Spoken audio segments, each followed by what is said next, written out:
내 마음속에 키우는 두 마리의 개, 리더는 왜 나도 들릴 수 있다는 생각을 못할까요?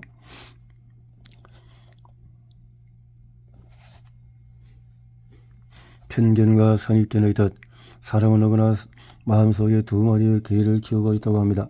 하나는 편견이고 또 하나는 선입견입니다. 편견과 선입견은 미국 스탠퍼드 폴 데이비드 교수가 정립한 경로 의존 베스 디펜던시 법칙과 연관이 있습니다. 이 법칙은 사람들이 한번 일정한 경로에 의존하면 비효율적인 것을 알아도 쉽게 벗어나지 못한다는 이론입니다. 2000년 전에 유럽을 정복한 로마 제국은 말 두 마리 엉덩이 폭을 기준으로 로마로 통하는 길을 만들었습니다. 세월이 흘러서 로마의 도로는 마차의 선로가 되었고 이어서 기차의 선로가 되었습니다.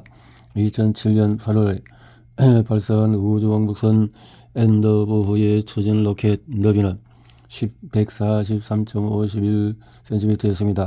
기술자들은 초전 로켓을 더 크게 만들고 싶었으나 로켓 너비를 열차 선로폭에 맞춰야 했기 때문에 그럴 수가 없었습니다. 아직도 사람들은 2000년 전 로마 제국 시대의 말 두 마리 엉덩이 폭으로 정한 권리에서 아직도 벗어나지 못하고 있는 셈입니다. 고정관념을 깨기가 얼마나 어려운지 실감이 나지 않나요? 남아프리카 공화국 최초의 흑인 대통령 넬슨 만델라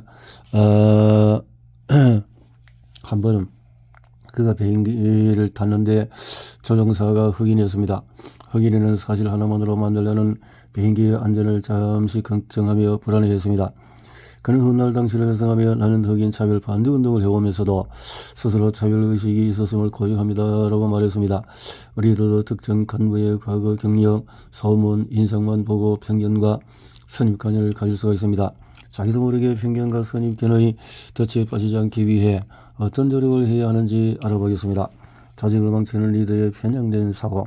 확정 편향은 자신의 견해 또는 조정에 도움이 되는 정보만 선택적으로 취하고 믿고 싶지 않은 정보는 의도적으로 외면한 경향을 말합니다. 쉽게 말해서 보고 싶은 것만 듣고 보고 싶은 것만 듣겠다는 것이죠. 리더가 확정 편향에 사로잡히면 어떤 일이 날까요? 평소에 잘한다고 생각하는 구성원에게 일을 몰아줄 것입니다. 자신에게 자주 보고하는 구성원에만 업무를 열심히 하고 있다고 생각할 수 있습니다. 그러다 보면 리더는 조정되면 사람을 편애하게 됩니다. 예를 들어 보겠습니다. A 중령은 업무 능력이 뛰어나서 부서의 업무를 총괄하고 있습니다. 부서장 K 대령은 A 중령을 제일 좋아하고 신뢰했습니다. 자네는 우리 조직에 꼭 필요한 존재야. 자네가 없으면 업무 추진이 제대로 안 돼 라고 했습니다. 부서원들 눈에는 편애한다고 느낄 정도였습니다. 다른 간부들은 A 중령 때문에 힘들어했습니다. A 중령이 말을 함부로 해서 상처받고 거만하게 행동해서 여러가지 불리함도 있었습니다. 그래도 부서장 K 대령이 A 중령을 편애하고 그의 편을 들어주니 부서원들은 건의 한번 제대로 못하며 끙끙대며 생활했습니다. 부서 분위기가 계속 악화하였습니다. 결국 보도 못한 K 대령이 A 중령을 불러서 조의하라고 하였는데 A 중령의 대답이 기가 막힙니다. 저보다 여기서 더 열심히 일하는 사람이 있나요? 저는 매일 야근하고 주말에도 나와서 일을 합니다. 도대체 제가 뭘 잘못했는지 모르겠습니다. A 중령은 결국 다른 부서로 자리를 옮겼습니다. A 중령이 떠나고 나자 다른 간부가 그 직책을 대신 맡았습니다. 구성원 표정이 밝아지고 팀워크도 좋아졌습니다. 당연히 업무 성과도 더 향상되었죠. 어떤 조직이든 리더가 특정 사람을 편애하거나 힘을 가진 몇몇 사람이 다른 사람 위에 군림하면 자연스럽게 다른 사람의 영향력은 줄어듭니다. 이렇게 되면 팀워크도 약해지고 집단 지성도 발휘되지 않아서 조직의 성과는 향상될 수 없습니다. 이러한 현상을 경영자로부터 킨 수행 능력의 행포라고 했습니다. 리더가 확정 편향에 사로잡혀서 특정 구성원 위주로만 업무를 수행하면 그 조직 내에서 수행 능력의 행포가 일어납니다. 한 개인이 뛰어나게 업무 수행을 해도 팀워크를 발휘하지 못하는 조직은 점진적으로 성장이 멈추게 됩니다. 특정 구성원의 수행 능력 행포를 예방하려면 리더가 다른 구성원에게도 기회를 제공해주고 관심을 가지는 노력이 필요합니다. 리더는 최신 편향도 주의해야 합니다. 최신 편향은 사람들이 어떤 판단을 할 때 최근 경험이나 최신 정보에 더 큰 의미를 두는 경향을 말합니다. 리더가 최신 편향에 치우치면은 구성원을 객관적으로 평가하지 못합니다. 즉 리더가 구성원을 평가할 때 평소에 성취한 내용을 종합해서 평가하지 않고 최근에 중요한 업무를 수행하는 구성원만 우수하게 평가하는 것입니다. 당연히 공정한 평가가 될 수가 없는 거죠. 리더가 피크&드 법칙에 사로잡히면 공정한 평가를 못합니다. 이 법칙은 가장 좋았던 순간과 가장 마지막 엔드 순간의 평균값을 기억하는 경향을 말합니다. 예컨대 영화를 볼 때도 가끔 클라이맥스 장면의 엔딩 장면 두 개가 얼마나 인상적이었나에 따라서 그 영화에 좋아서 평가하는가, 이런 현상이 바로 피크&드 법칙입니다.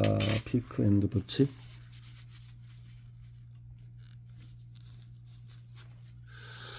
인간은 뇌가 단순해서 전체 기간을 무시해버리고 특정 순간만 기억하기 때문에 이런 현상이 나타납니다.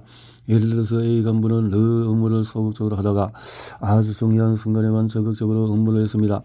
그런데 부서장 K중령은 수업과 상역은 심의 때 A 간부가 열심히 했던 순간과 가장 최근에 수행한 업무만 생각해서 다른 구성원보다 더 우수하게 평가해버렸습니다.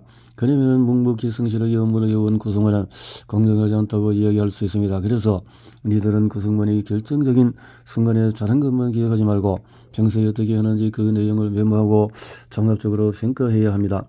현재 입장에서 과거를 미화하는 오류, 시대를 막론하고 어른들은 젊은 사람들이 예의가 없다고 말합니다. 안타깝게도 이런 훈계는 근거를 찾기가 어렵습니다. 미시간 대학교 마커스 교수는 한 실험을 통해서 과거는 사실과 다르게 미화된다는 것을 입증했습니다. 그는 858명의 청년 부모와 그들의 자녀가 1135명을 대상으로 9년간에 걸친 조사 결과 한 가지 놀라운 사실을 발견했습니다. 1982년에 사람들이 회상한 1972년의 모습은 실제로 1973년 당시의 실제 모습과 달랐습니다. 오히려 현재 자신의 모습이 더 닮아 있었습니다. 사람들은 자신도 모르게 현재 입장에서 과거를 미화하는 오류를 범한다는 것입니다. 주위를 둘러보면 초등학교 때 공부를 못했다는 사람을 찾아보기 힘들지 않나요? 사람들이 자서전을 쓸 때도 과거를 회상하면서 자신의 역사를 미화하게 됩니다. 저도 지휘관 시절에 과거 이야기를 꽤 많이 했습니다. 내가 소대장 때는 말이야, 내가 참모할 때는 그렇게 안 했지. 제가 이런 말을 할 때면 저는 모르게 흥분되고 감정이입되어서 그 당시와는 다르게 가정에서 말할 때가 많았습니다. 상급자들의 과거 경험 등을 들을 때는 처음에는 간단하면서 듣습니다. 하지만 같은 이야기를 두세 번 듣다 보면은 과연 저 이야기가 사실일까 하는 생각을 하게 됩니다. 이처럼 이들은 자기도 모르게 과거는 미화된다는 것을 분명히 알아야 객관적으로 자기를 인식할 수 있습니다. 물론 나 때는 말이야 라는 말도 함부로 하지 않게 되죠. 애벌레가 나비가 되고 나면은 애벌레는 처음부터 작은 나비였다고 주장한다. 성숙의 과정이 모두를 거짓말쟁이로 만들어버린 것이다. 하버드 대학교 조지 베일런트 교수의 말인데 일리가 있지 않나요? 리더의 지향과 코드는 직급이 올라갈수록 정교해지고 단단해집니다. 그러다 보면 나도 틀릴 수 있다는 생각을 못하게 됩니다. 자신도 모르게 편견과 선입견의 덫에 빠져들어 조직을 위태롭게 할 수 있습니다. 편견과 선입견이라는 두 마리 개를 쫓아버리는 특별한 개를 키워보세요. 그 개는 백문불여일견입니다. 100번 듣는 것보다 한 번 보는 것이 낫다는 뜻이지요. 그렇지 못하고 이렇다더라 저렇다더라 하는 소위 카드라 통신을 거쳐가면 편견과 선입견은 더 강해질 것입니다. 선입견과 편견에 빠지지 않도록 에펠탑 효과도 알고 적용하면 도움이 될 것입니다. 에펠탑 효과는 처음에는 싫어하거나 관심이 없었지만 대상에 대한 반복 노출이 거듭될수록 호감도가 증가하는 현상을 말합니다. 파리 에펠탑 건립 계획을 처음 발표했을 때 많은 예술가와 시민이 반대했습니다. 그 이유는 철골 구조물은 고풍스러운 파리와 어우러지지 않고 천박하다고 생각했기 때문이죠. 결국 에펠탑은 20년만 유지하고 철거 안 되는 조건으로 건축했습니다. 하지만 현재 프랑스 에펠탑의 존재감은 어떤가요? 프랑스에 자랑거리며 전 세계 수없이 많은 관광객이 에펠탑을 찾고 있습니다. 저 에펠탑의 효과는 쉽게 말해 자주 보면 정들고 정들면 좋아지기 마련이다 라는 것입니다. 근래 편견과 선입견에 빠지지 않고 서로 좋은 인상을 주려면 리더뿐 아니라 구성원도 서로 자주 접촉하고 소통하는 것이 중요합니다. 리더가 실패하는 이유는 실패하는 리더의 공통점은 뭘까요? 생존한 전투기에서 원인을 찾지 마라. 미군 해군 분석센터 연구원이 2차 세계대전의 전쟁에서 생존한 전투기들의 총탄 자국을 분석했을 때입니다. 생존한 전투기는 대부분 날개와 꼬리에 총탄 흔적이 있었습니다. 그래서 연구원 대부분은 날개와 꼬리를 더 튼튼하게 보강해야 한다고 말했습니다. 그런데 한 연구원만 그 조정에 반대하면서 조종석과 엔진 부위를 더 보강해야 한다고 조정했습니다. 왜 그랬을까요? 날개와 꼬리에 총탄을 맞은 전투기는 생존했지만 조종석과 엔진 부위에 총탄을 맞은 전투기는 추락했기 때문입니다. 즉 생존하는 전투기보다 추락한 전투기에서 원인을 찾아야 한다고 조정한 것이죠. 자칫 잘못했으면 미 해군 전투기 생존에 별 도움이 안 되는 전투기 날개와 꼬리를 보강하는 엉뚱한 짓만 할 뻔했습니다. 여기서 생존자 편향 개념이 나왔습니다. 생존자 편향은 어떤 선택 과정에서 특정한 사람이나 사물에 집중하고 나머지는 간과하는 오류를 말합니다. 생존자 편향 오류는 리더십 연구에도 그대로 적용됩니다. 성공한 리더에게만 집중하다가 자칫 리더가 실패하는 이유에 대해서는 간과할 수 있거든요. 리더십 실패의 유형 7가지. 리더십의 성공 요인은 다양하지만 실패 요인은 덜 다양하고 공통 분모가 있습니다. 백기복 교수는 리더십 실패 유형을 7가지로 구분했습니다. 인지 실패, 갑질 실패, 대체 실패, 심리 실패, 자기중심 실패, 관계 실패, 부적합 실패, 리더십 실패 유형에서 인지 실패는 전문성이 없고 조직을 이끌어갈 역량이 없어서 실패하는 유형입니다. 이런 유형은 자신의 부족한 전문성을 많이 하려고 잘 챙겨주고 배려해주는 인간관계에만 치중합니다. 리더가 직책이 올라갈수록 필요한 지식을 공부해야 인지 실패를 면할 수가 있습니다. 심리 실패는 자신감이 없거나 성공에 자만하여 실패하는 유형입니다. 이런 유형은 우여부단하거나 과거 성공 경험에 도취하여 약점 보완을 게을리하는 리더입니다. 자기중심 실패는 부하들의 욕구를 무시한 채 리더 자신의 욕구와 입장만을 생각해서 실패하는 유형입니다. 이런 유형은 자기 긍정이 매우 강하고 성취 욕구가 높아서 자신이 항상 옳다는 확신을 가지고 있습니다. 리더 자신의 욕구와 본능을 절제하는 노력이 필요합니다. 관계 실패, 리더가 본인은 헌신하지 않고 업무 중심으로 인간관계를 이끌기 때문에 실패하는 유형입니다. 이런 유형은 업무만큼 사람도 중요하다는 생각을 가져야 합니다. 부적합 실패, 수행하는 업무나 구성원이 리더의 스타일과 맞지 않을 때 실패하는 유형입니다. 이런 유형은 바뀌는 상황에 맞게 본인의 리더십 스타일을 변화시켜 나가는 노력이 필요합니다. 대체 실패, 책정된 자원이 없거나 권한 자체가 주어지지 않을 때 실패하는 유형입니다. 이런 유형은 리더 자신의 문제보다 주변 환경의 문제가 커서 실패하는 경우입니다.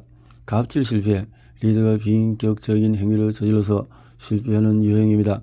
이런 유형은 습관적으로 자기 성질대로 말하거나 행동을 합니다. 꾸준한 자기 성찰과 개선이 필요합니다. 위의 7가지 중에서 당신은 어느 리더십 실패 비용에 가장 많이 노출되어 있나요? 초기 실패 비용은 리더가 새로운 직책에 임명될 때 부임 초기에 과도한 의욕은 독이 될 수 있습니다. 본질에 맞지 않는 변화를 시도해서 불필요한 비용이 발생할 수 있거든요. 저도 대대장으로 부임했을 때 초기 실패 비용을 경험했습니다. 본질을 모르고 새롭게 무엇을 하겠다는 의욕만 없어서 처음부터 여러 가지를 무리하게 시도했습니다. 당연히 간부들이 힘들어하고 얼굴에 생기가 사라지는 것을 느꼈습니다. 그러던 어느 날 저희 원사가 저를 찾아와서 말했습니다.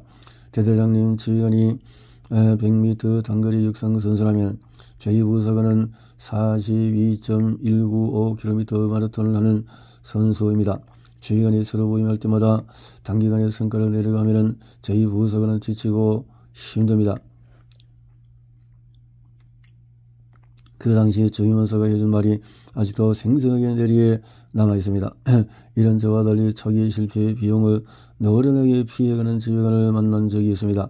그분은 취임 후에 전 간부와 처음 대면하는 자리에서 저는 이 부대의 상황에 대해서 잘 모릅니다. 많은 것을 변화시킬 능력도 없습니다.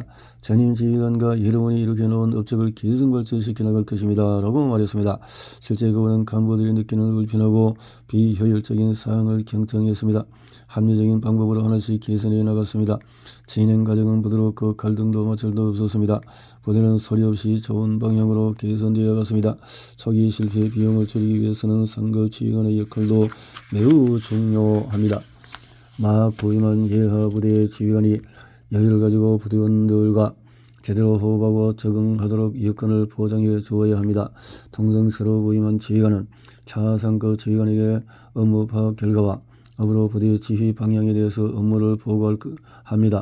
각 부임한 지휘관에게 업무 보고 부담을 줄여주는 배려도 필요합니다.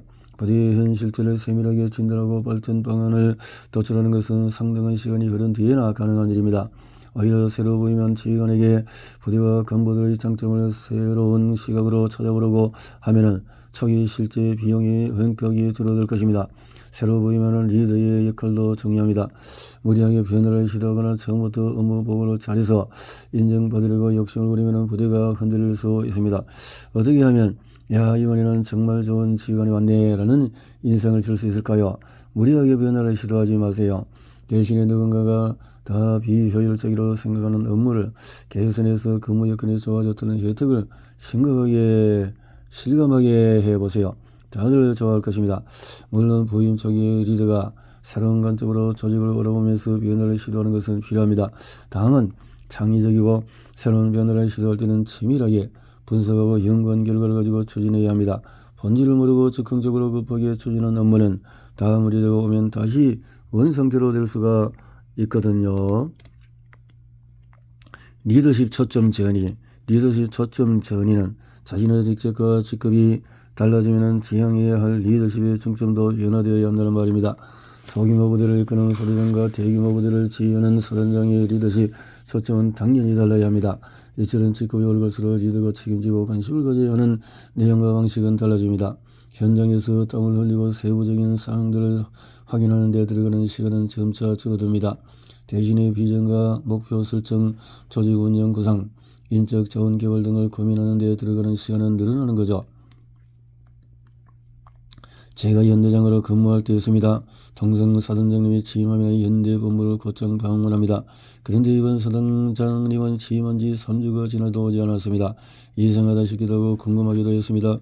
4주가 지났어야 사단장님이 방문했습니다. 그때야 이유를 알았습니다. 사단장님은 대대장, 연대장은 내가 이미 경험을 해서 아는데 사단장은 처음 하는 직책이라 파악할 내용이 많았다. 취임 후에 대략 한 달 동안의 사단장의 역할을 고민하고 사단 참모부와 직할대 업무를 우선 파악하느라고 늦었다라고 했습니다. 당시에 그 사단장님이 새로운 역할에 맞는 능력을 갖추기 위해서 노력하는 모습이 참 인상적이었습니다. 다른 예를 들어보겠습니다. K서령은 뛰어난 실무 능력을 인정받아 진급해서 대대장으로 부임했습니다. 그런데 그의 장점인 실무 능력은 오히려 대대장 역할의 방해 요인으로 작용했습니다. 왜일까요? 대대장이 되어서도 간부들 업무를 꼬치꼬치 간섭하니 대대원들은 자율성이 떨어지고 의욕도 상실했습니다. 본인 역시 늘 분주하고 마음의 여유가 없었습니다.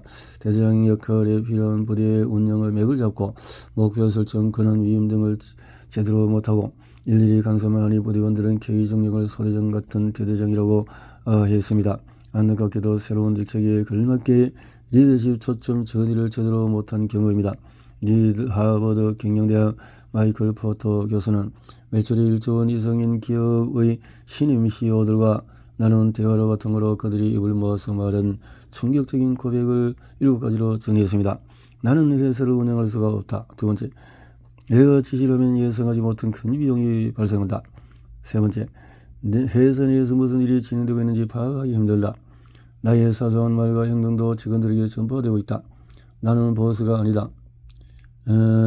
처지를 만족시키는 것이 나의 중요한 목표가 아니다. 나도 여전히 인간일 뿐이다.